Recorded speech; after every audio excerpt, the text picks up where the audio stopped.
Welcome to stock study. এই ভিডিওতে আমি আপনাদের সঙ্গে জিও ফিনান্স যে কোম্পানিটা আছে এই কোম্পানি নিয়ে ডিসকাশন করব।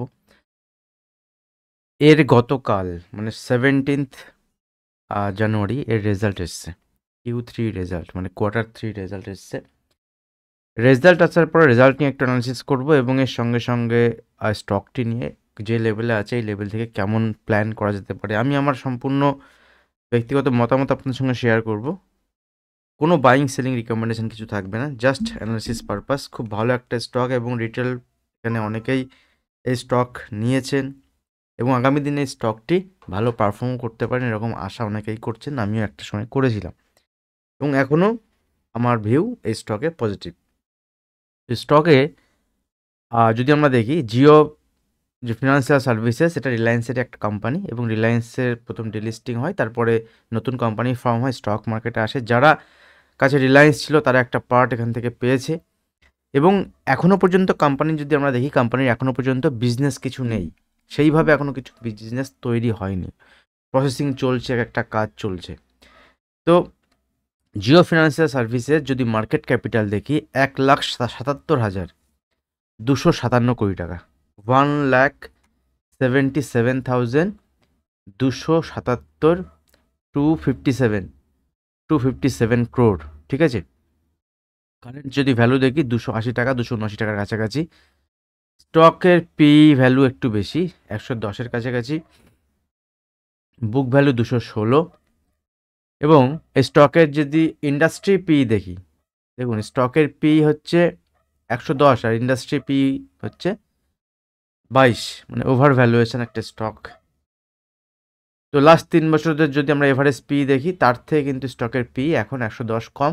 এভারেজ পি ছিল লাস্ট 3 বছরে 131, 131। লাস্ট 5 বছরের 5 বছর তো স্টক অ্যানালিস্ট হয়নি, তো এইগুলো একটা ইম্পর্টেন্ট ফ্যাক্টর হিসেবে কাজ করে যখন আপনি স্টকে ইনভেস্টমেন্ট করছেন। এই সেক্টর মানে যে সেক্টর থেকে স্টক বিলং করে, এই সেক্টরের যে পেয়ার কোম্পানি যেগুলো আছে, মানে যেগুলো এর কম্পিটিটর কোম্পানি, জিও ফিনান্সের কম্পিউটার কোম্পানি হচ্ছে Bajaj finance, Bajaj Finserv, Bajaj holding, Cholamandalam, Chola finance যেটাকে বলা হয়, শ্রীরাম ফাইন্যান্স, মুথুট ফাইন্যান্স। সব থেকে মার্কেট ক্যাপ বেশি হচ্ছে এখানে বাজাজ ফাইন্যান্স। বাজাজ ফাইন্যান্সের যদি মার্কেট ক্যাপিটাল দেখি 4,44,569 কোটি টাকার মতো। বাজাজ ফিনসার্ভ 2,68,343 কোটি। তারপরে 3 নম্বর হচ্ছে জিও ফিনান্স, যার কোনো বিজনেসই এখনও নেই, কিন্তু এই লাইনে জিও ফিনান্স এসছে যখন। রিলায়েন্স যখন আছে, রিলায়েন্সের যখন মানে নিজের কোম্পানি, তো এ কিন্তু একটা সময় এই যে সেক্টর আছে এই সেক্টরকে লিড করবে এরকমটা আশা করা যায়। যেহেতু এখনও পর্যন্ত কোনো বিজনেস নেই, কাজ চলছে, অলরেডি আমরা জানতে পেরেছি যে ব্ল্যাক রকের সঙ্গে একটা চলছে, কথাবার্তা চলছে। হয়তো আগামী দিনে দেখবেন জিও ফিনান্স আমাদের ট্রেডিং অ্যাপ যে ব্রোকার সেটা হয়তো হতে পারে। কথাবার্তা অনেক কিছু চলছে। এরকম ফিনান্সিয়াল সার্ভিসেস যেগুলো আমরা বাজাজ ফাইন্যান্স লোন যেগুলো দেয় নন ব্যাঙ্কিং ফাইন্যান্স কোম্পানি, হয়তো প্রথমে নন ব্যাঙ্কিং ফাইন্যান্স কোম্পানি থেকে ব্যাঙ্কিংয়ে ঢুকতে পারে, অনেক কিছু হতে পারে। স্টকের যে ভ্যালুয়েশন আছে এখন, ভ্যালুয়েশন ঠিকঠাক অনেকটাই লাগছে। ডিসকাশন করব রেজাল্ট নিয়েও। তো এখান থেকে যদি আমরা দেখি 3 নাম্বার এখন মার্কেট ক্যাপিটালের দিক থেকে রেজাল্ট এসছে। রেজাল্ট যদি আমরা দেখি, দেখুন রেজাল্টে এখানে দেখুন বিজনেস তো বিশাল কিছু নেই, তো রেজাল্টে কী আর হবে, সেখান থেকে বিশাল কিছু বিজনেস চার্জ তৈরি হচ্ছে এখনও পর্যন্ত। আস্তে আস্তে দেখা যাক কী হয়, আগামী দিন আমরা জানতে পারবো। তো December 2024, September 2024, quarter on quarter বেসিসে যদি আমরা রেজাল্ট দেখি, একটা ওভারভিউ দেখি রেজাল্টের, তাহলে এখানে জিও ফিনান্সের দেখুন লাস্ট কোয়ার্টারের যে সেল ছিল সেপ্টেম্বর কোয়ার্টার, তার থেকে সেল কমেছে। ইভেন যদি আমরা নেট প্রফিট দেখি, নেট প্রফিট 689 কোটি ক্রোর ছিল, সেখান থেকে 295 ক্রোর, দ্যাট মিনস অনেকটাই কমেছে, ডিক্রিজ হয়েছে। একটা ইন্টারেস্টিং ফ্যাক্ট যদি আমি আপনাদেরকে দেখাই, দেখুন এটা হচ্ছে সেপ্টেম্বর কোয়ার্টার 2024, ঠিক আছে, আর সেপ্টেম্বর কোয়ার্টার 2023, সেপ্টেম্বর মাস। এই দেখুন এখানেও 668, তারপরে দেখুন তারপরের কোয়ার্টার ডিসেম্বর কোয়ার্টারে 294, এখানে দেখুন 689, তারপরে হচ্ছে আপনার 295, তারপরে 311, 313, প্রত্যেকটা কোয়ার্টার 3 মাস অন্তর অন্তর রেজাল্ট পাবলিশ হয়। তো সেরকম সেপ্টেম্বরের কোয়ার্টার দেখলে চলবে না, কারণ সেপ্টেম্বরের কোয়ার্টারের সেল বলুন, নেট প্রফিট বলুন বাড়ে, যে কোনো কারণেই হতে পারে। তো এটা একটা বিষয় থাকবে। এর পরপর নেট প্রফিট আমরা যদি দেখি, নেট প্রফিট ডিক্লাইন করেছে, বাট এভারেজ আগের মতোই। বিজনেস এখনো পর্যন্ত কিছু নেই, এটা কিন্তু মাথায় রাখবেন। যদি আপনি ইনভেস্টমেন্ট করতে চান, দ্যাট ইজ আলাদা ইস্যু, বাট স্টকের এখনো কোনো সেভাবে বিজনেস নেই। যদি একটু রেজাল্টে আমি চলে যাই, দেখুন এটা হচ্ছে আমার রেজাল্ট, অ্যাকচুয়াল যে রেজাল্টটা এসছে, পাবলিশ করেছে কোম্পানি, সেই রেজাল্টটা হচ্ছে এটা। তো এখানে যদি আমি দেখি কোয়ার্টার অ্যান্ড কোয়ার্টার বেসিসে, দেখুন এখানে একটু ডিটেলস আছে। রেভিনিউ ফ্রম অপারেশন যদি আমি দেখি, ইন্টারেস্ট ইনকাম, ডিভিডেন্ড ইনকাম, ঠিক আছে, কমিশনস অ্যান্ড আদার সার্ভিসেস, এগুলো মিলিয়ে টোটাল যে রেভিনিউ ফ্রম অপারেশন, সেটা এই কোয়ার্টারে যদি দেখি 438 কোটি টাকা, যেটা সেপ্টেম্বরে 693 ছিল। এই সেম টাইমে গত বছর 413 ছিল। তার মানে ইয়ার অন ইয়ার বেসিস যদি আমরা দেখি, গত বছরের তুলনায় এই কোয়ার্টারে কিন্তু যা ছিল তার থেকে বেড়েছে, বাট এখানে কোয়ার্টার অন কোয়ার্টার বেসিসে কম হয়েছে। সেম যদি আমরা দেখি এখান থেকে প্রফিট বিফোর, দেখুন 6 আর 7 মানে এটা হচ্ছে 6 number, that means profit before share of profit, আর দেখুন loss and association and joint ventures. তো এগুলো পরপর যে এক্সপেন্সেস যেটা আছে, এক্সপেন্সেস কোথায় কোথায় এক্সপেন্স হয়েছে, ঠিক আছে, আর কোথায় কোথায় কোম্পানির এক্সপেন্স হয়েছে, কোথায় কোথায় কোম্পানির রেভিনিউ মানে এখানে গেইন হয়েছে, তো সেগুলো নিয়ে লাস্টে প্রফিট, এবং প্রফিটের পরে আপনি এখান থেকে টোটাল এক্সপেন্স যদি আপনি বাদ দিয়ে দেন, সেক্ষেত্রে আপনি পাবেন কি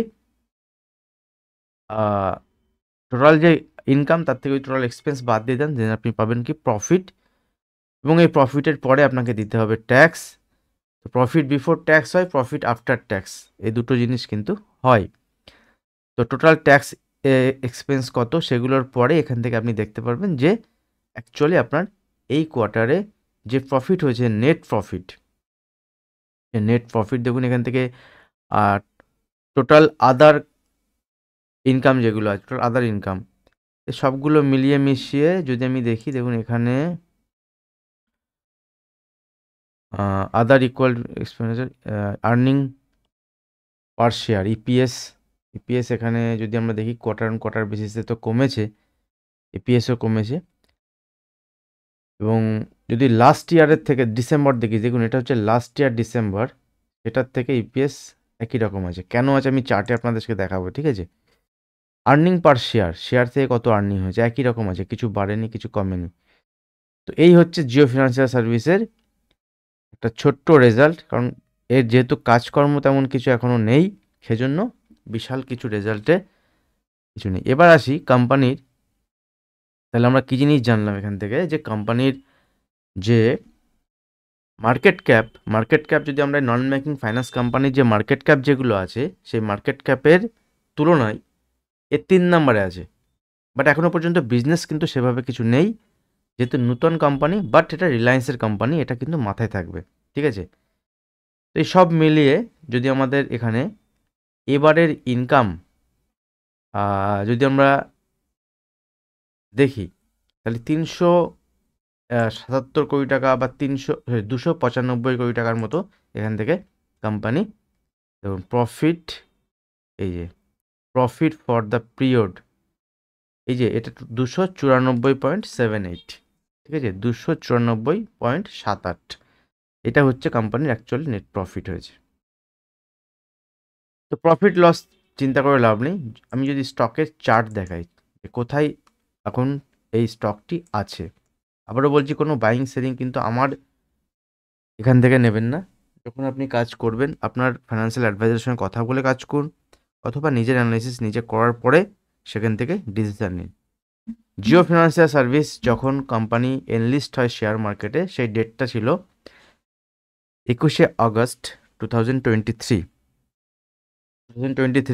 আগস্ট মাসে কোম্পানি এনলিস্ট হয় শেয়ার মার্কেটে।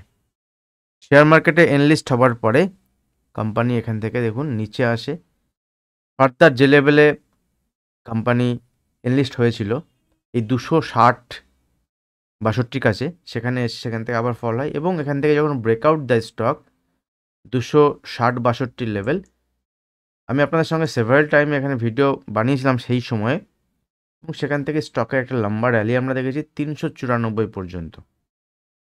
394 পর্যন্ত স্টকের মুভমেন্ট হওয়ার পরে এখান থেকে ছোট ছোট কারেকশন দিতে স্টক আজকে আবার 260-62 কাছে, দ্যাট মিনস ওই লেভেলের কাছে যেখান থেকে ওপেন হয়েছিল তার কাছাকাছি এসে এখানে যদি প্রাইস অ্যাকশন টেকনিক্যাল দেখেন, দেখবেন সুন্দর একটা তৈরি করেছে, এখান থেকে একটা বাউন্স আসছে। লেটস সি দেখতে হবে যে বাজার এখানে সাপোর্ট নেয় কিনা।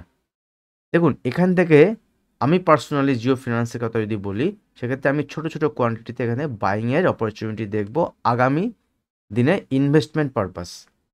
জিও ফিনান্সিয়াল সার্ভিস যদি আপনি দেখেন, এখান থেকে ইনভেস্টমেন্ট পারপাস আমি এখান থেকে বাইং অপরচুনিটি খুঁজবো রাদার দ্যান সেলিং। কোনো সেলিং অপরচুনিটি কিছু নেই, বা এখান থেকে আগে যদি আমি এইসব লেভেলে বাই করে থাকি তাহলে আমি কি করব, আমি নিজে এইসব লেভেলে আরেকবার অ্যাকুমুলেট করব। ক্লিয়ার? এটা হচ্ছে আমার ভিউ। আপনারা নিজের অ্যানালিসিস করার পরে এখানে ডিসিশান নিতে পারেন। জিও ফিনান্সিয়াল সার্ভিস আগামী দিনে যে ফিনান্সিয়াল সার্ভিস আছে বা নন ব্যাংকিং ফাইন্যান্স কোম্পানি, যে আমি কোম্পানিগুলো আপনাদের সঙ্গে শেয়ার করলাম, তাদের মধ্যে কিন্তু একটা অন্যতম কোম্পানি হতে পারে, যেহেতু রিলায়েন্সের কোম্পানি, এবং একটু দেরি হলেও কিন্তু এখানে কাজ হবে এবং অনেক কিছু দেখবেন মাঝে মাঝে নিউজে আসে, এগুলো কাজকর্ম চলছে, একটা সময়ের ব্যাপার। লেটস সি আগামী দিনে কি হয়। আজ ভিডিও এখানে শেষ করছি। ভালো লাগলে অবশ্যই লাইক শেয়ার করবেন। এখন যারা চ্যানেল সাবস্ক্রাইব করেননি, চ্যানেল সাবস্ক্রাইব করে বেল আইকন প্রেস করবেন। Thank you.